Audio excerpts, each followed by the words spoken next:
Leaves are part of a plant. They have different shapes, sizes, and texture. They make the food for the plant. For this activity, we will use the underside of the leaf.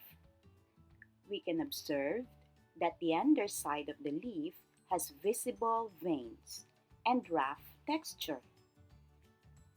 This is ideal for the leaf rubbing activity.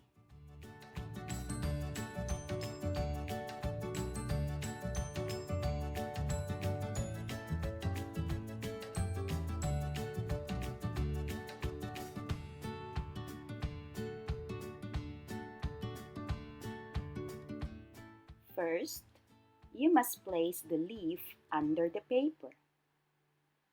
Then, grab your color and rub it on its side over the entire leaf.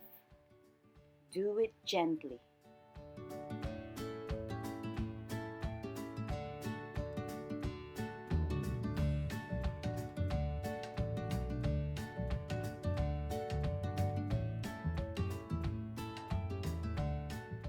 Repeat the steps and make more leaf rubbings.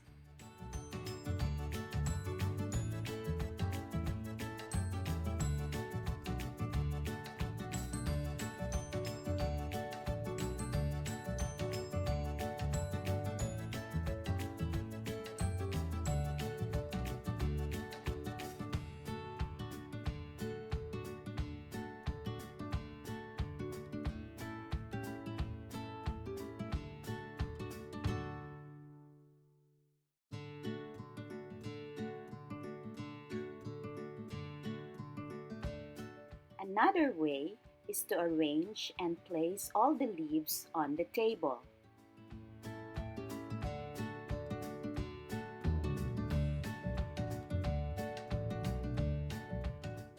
Put the paper on top and rub with your colors. You should use your other hand to control the paper from moving.